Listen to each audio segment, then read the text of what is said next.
Hello Gemini, Sun, Moon, Rising, and Venus signs. Kamusta kayo? Sana po ay nasa mabuti kayong kalagayan.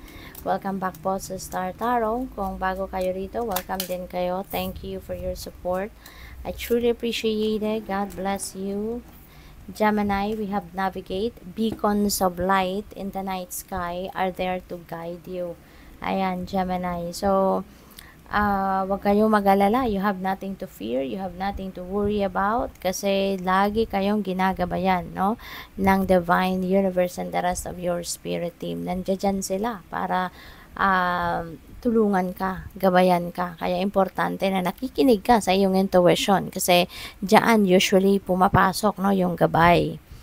Outer space, take time to heal, grow, and expand. Okay? So, take time to heal. Kailangan mo din na tulungan ang sarili mo, diba? Na mag-heal ka sa kung ano man ang sugat, sa kung ano man ang problema, sa kung ano man ang mabigat na pinagdaanan ninyo. So, panahon na ngayon para bumangon ka. Okay? Bumangon ka from that. Mag-bounce back sa buhay. You have dark side. Don't hide yourself away. Okay? Don't hide yourself away. Don't play small anymore, Gemini. Wala kayong dapat na ikahiya. Wala kang dapat na ikatakot, no? You are equipped, no? With talents, skills, and gifts. Gamitin mo yan para sa inyong pagtatagumpay. Gamitin mo yan para para ikaw ay mag-succeed, no? Sa buhay, okay? So, wag kayong mahiya. Wag kayong matakot, okay? Na magpahayag ng kung ano man ang inyong kung ano yung inyong saloobin, yung mga ganun, kung ano yung inyong truth, okay? Ilabas ninyo yon. So, tignan natin kung ano pa ang ganap.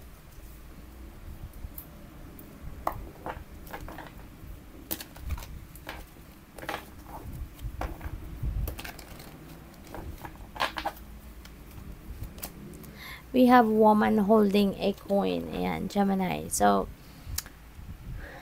look out for this woman, no? Kasi maaaring ito yung tutulong sa'yo sa mga transactions ninyo, no? Regarding money.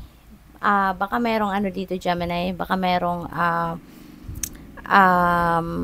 meron kayong mga business deals, business transactions, financial transactions sa bangko, or kahit anumang financial institution. So, merong meron siguro kayong mga nilalakad ngayon, no?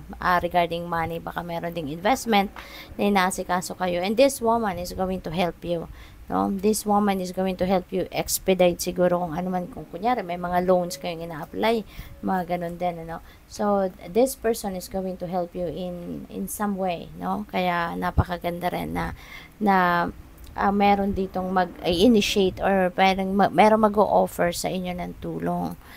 We have contract. Yan. Baka meron kayong mga kontrata na pipirmahan sa ngayon. Baka meron ditong lease ng sasakyan, lease ng building, or lease ng bahay, or anything, no? Pwede rin na marriage contract ito. Possible din na baka mayroong sale, no, sale ng property, bahay, lupa, mga ganon, or baka marriage contract, no, baka mayroong mag-aasawa na sa inyo, may magpapakasal. So, what else? We have deceit. Mag-iingat kayo, Gemini, okay? Bantayan ninyo yung mga valuables ninyo, tangible and non-tangible. Mag-iingat kayo. Huwag kayong masyadong magtitiwala agad-agad 100%, or huwag kayong magtitiwala 100% sa mga tao na nasa paligid ninyo. Kasi baka merong deceptive energy dito. Baka meron ditong balak manloko sa'yo, balak kang pagsinungalingan, balak kang isabotahe, no? So, mag-iingat ka, lalo-lalo na sa mga transactions ninyo sa pera, trabaho, yung mga ganon. Okay? Magbantay. Maging mapagmatsyag at magbantay. What else? We have healer of the ages. Ayan. So, ang iba siguro sa inyo rito are healers. Gemini. Baka ngayon, no? Ngayon mo lang marirealize siguro na, oo nga, parang ito nga yung ano ko. Parang meron akong gift, no? Na mag-heal. Parang ganon. Pwede rin na ang iba sa inyo siguro nasa medical field kayo, nagtatrabaho kayo para makatulong na mapagaan ang mga pakiramdam ng mga pasyente, ng mga tao, 'di ba? Na lumalapit sa inyo. So baka kayo pwedeng doktor kayo, nurse kayo, pwedeng ano kayo, nasa allied health kayo, no? Maaring ganon. So what else? We have fifth chakra. And so ang iba siguro sa inyo dito, Gemini, you are going to have baka may opportunity dito na regarding communication or related sa communication. Kasi si fifth chakra, ito yung throat natin, no? This is your throat chakra, and this is the energy center that governs communication, no? Kaya maari na ang iba sa inyo rito, baka merong merong trabaho, baka may offer sa inyo, or baka yun talaga ang trabaho ninyo na nasa communication industry kayo, pwedeng ganun. Or baka this is an invitation for you, no, na i-express ninyo yung inyong sarili. Learn to express your thoughts, your feelings, and emotions, no? So what else? We have all tied up. Ayan. So ang iba siguro sa inyo rito, Gemini, baka ano kayo, restricted, no?